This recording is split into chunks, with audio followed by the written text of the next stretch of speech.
Welcome to the Community Spotlight Podcast. My guest today, well, I should say he's more than just today. We've been host and guest here, duties for many years on different programs and everything else. Superintendent Todd Martin, good to see you. I appreciate you having me on. It's always good to come on this show. Well, thank you. I appreciate that. Now you're not on. I should tell you we're just joking there. It's nice to be on air with me, but no. We go back. We could say we have a history. Let's get into something serious. I should get off of clowning around here, but first of all, I take it the school year's off to a great start. Well, yeah, it has. I was doing bus duty this morning and watching the parents dropping off kids and the smiles and the eagerness to get into the building. We're off to a good start. I love the community. Well, I'll tell you, the Colonel Crawford School District is a special community. There's no doubt about it. And we'll get into some things talking about that a little later. But I think district report cards, that's kind of the big thing we wanted to cover today, wasn't it? That's one of the big touching points. We scored a 4.5 out of 5. And some of the verbiage on it was for the high school and like the intermediate was significantly exceed state standards. The rest of the group exceeded state standards. I mean, it was a really good year. That's a small snapshot of who we are. Right. Anybody that just rests on the report card, I think, is doing a disservice to your community. I mean, that's one component. There's other pieces that are going really well. We have an activity that we've been doing on Fridays. It's called High Five Fridays. And that's where we have our senior athletes, our fine arts students meet the elementary kids at the door when they're coming in and slap them high fives and welcome them to school. And I just love that program that we're doing this year. We have the start with hello in the elementary, to where they're teaching kids to identify kids who are maybe sitting alone at lunch or are outside at recess alone and go up and engage in conversation and include them. Start with hello. And I think we've been doing that for a while now. And I just love watching that program take off and watch how it just picks kids up who might need a little boost to fit into the culture. And I'm excited. Like I say, the snapshot, are we excited about the report card? Absolutely. We are excited. We scored really well last year too. So I was singing our accolades there. And it's a true team effort. I mean, it's our students doing what they need to do. It's our teachers. It's our admin team. It's our school board. It's our parents. And it's just the community back in the school system. I mean, there's no mistaking why we're doing what we're doing. It's a big team effort. And we changed it up about 5 years ago. We used to do professional development like you did in the days past. You'd have an in-service, you'd have all your 60 teachers in a room, and you'd deliver, let's do this. Content. It doesn't work. No.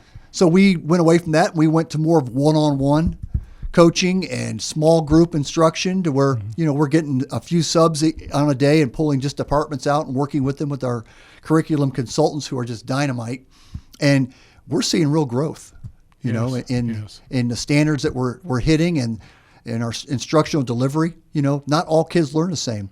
No. You got to differentiate how you do things. And I think our teachers are really doing a dynamite job of differentiating their instruction and trying to get all kids to grow. You had a really good point on something earlier, because I'd spoken to a bus driver in an interview a number of years ago, and he was saying that he actually took the point to greet every student that came on his bus, because he felt that some of those kids, that might have been the only person that they saw that day, because basically when the child got up, they might not even seen mom and dad. They just got on the bus and there's no hello, no nothing. And he still does it.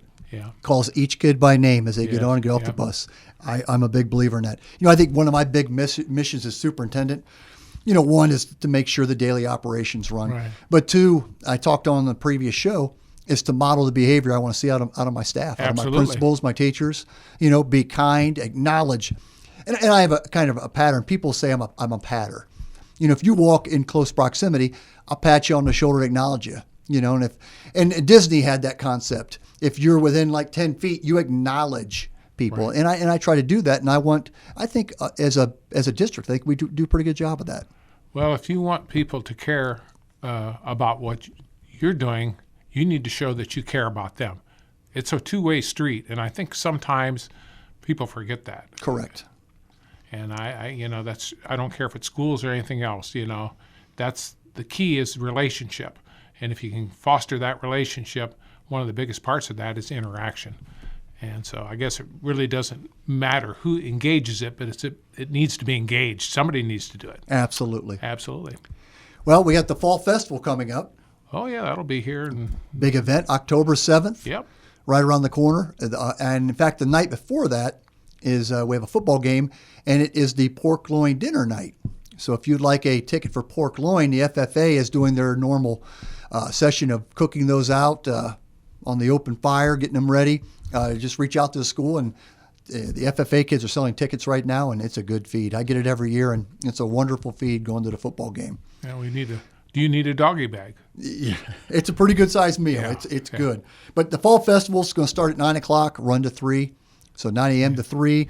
We have vendors. We're going to be using both gyms this year for the first time.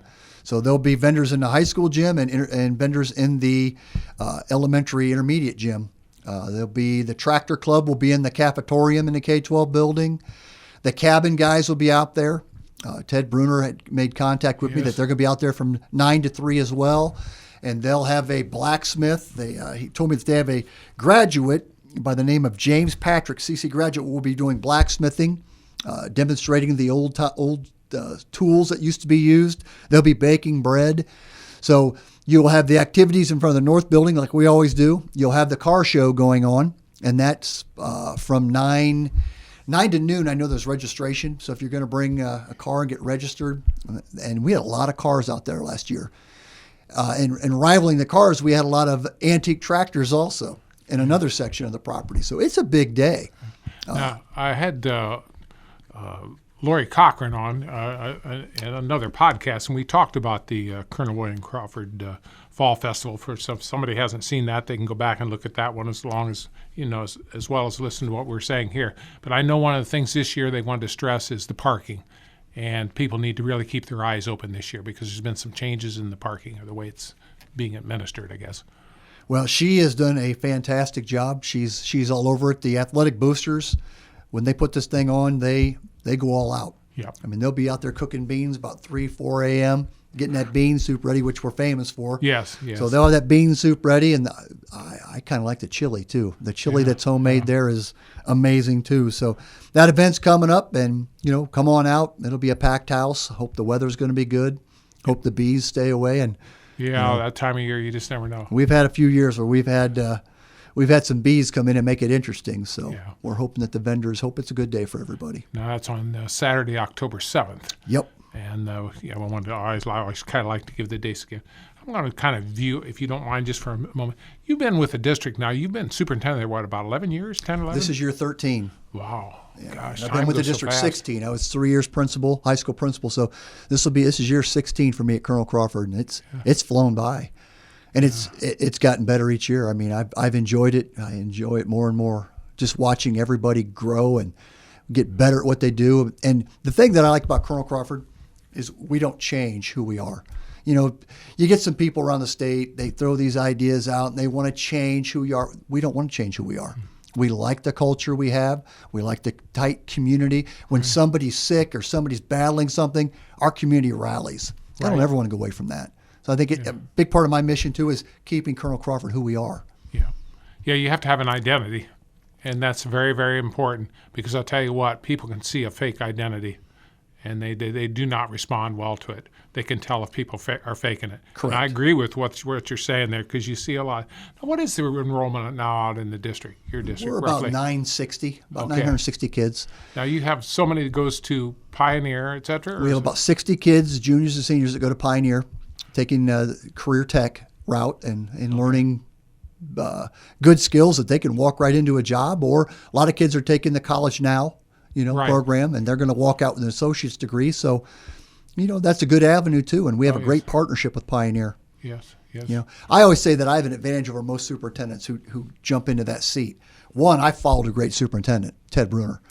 So my big mission in year 1 and 2, don't mess up what he had created. What was going on there. And then 2, I've never had a bad board member. in 13 years. Not many people can boast that. Every now and then you'll get that person who's upset about something. They want to get on the board because they got a mission to do. Right. I've never had a board member like that. The mission is support the kids, Right. give the teachers what they need to do that mission. And I have been just blessed. Now, open enrollment. How many of your students there are from open enrollment? About 32% of our population's open enrollment. So I kinda over wondered how 300 that kids. Yeah, it's a big amount. If you look at the Crawford County population of students, it's down about 19% over the last decade. So, we're no different. Right. Our resident kids are just over 600. Wow. Before open enrollment, Colonel Crawford was over 1,000 kids. So everybody's seeing it. It's just open enrollments help us stabilize. Well, I just wanted to kind of digress a little today because I thought it was something that kind of every once in a while people ask that question. They'll say, well, how many people really go to the district? Because things change so much. And like you said, life has changed and you have to adapt to those changes. And that's what you have to do. Whatever you have to do, you need to get it done. It's just. I've had 3 goals. Superintendents are supposed to have goals for their district. I have guys, I've talked to guys who they got like 7 or 8 goals. And they change them every year. Right. Well, if you're changing them every year, you're not really getting a flow. I've had the same 3 goals for 13 years. And you know what I'm going to do next year? The same 3 goals. Quality standards-based education. You're teaching what you need to teach. Okay? Safety, a safe learning environment where kids feel welcome and feel safe. They feel appreciated. And community engagement. Engage your community. Get them in the buildings. Give them a sense of pride. You do those 3 things, you can't miss. No. It's like you said. It's kind of like coaching a team. Every play, I think of football theoretically. If you're on offense, they've got all these plays sketched out, and it always tickles me because everyone's could be a touchdown. Yep. If it's executed properly, that's the key is execution. And I'm like you. If you have 7 or 8, that seems like an awful lot of goals. Why don't you just do a few, but do them right? Yep. Play the plays right, and you'll win. It's like in my days of coaching as a player. One time I could actually shoot a basketball, believe it or not. Oh. And I was always a believer in muscle memory. If you do it over and over and over, you're gonna get good at it. Yeah. Muscle memory. I think that's this in life. If you're constantly changing your mission. Yeah. You have no muscle memory. You're not going to. It's like shooting form. You keep changing your shooting form, you're never going to be a good shooter. No. So it's how life is. Yeah. One more point I had to make. We Sure. added a 2-hour delay to October 26th. Okay. It wasn't on the original calendar. Now I'm putting it out there on all calls and everything, but I just want to throw one more plug. We're doing a training with our staff called Navigating Trauma in Youth. We lost a kid tragically, Right. To start in June. And you feel horrible for the family and for the friends. So we want to equip our educators with some knowledge on how to deal when students and they lose a peer, they lose a sibling. How do we deal with that? And we're going to do a training on the 26th for our staff because, like I said, the report card is one piece. This is another piece. Right. You've got to have multiple pieces for things to work, and that's one that we need to take serious. Well, it's a very important human element, and like I mentioned earlier, and in our little discussion earlier, you care about other people. They know if you care. It's by actions. Words.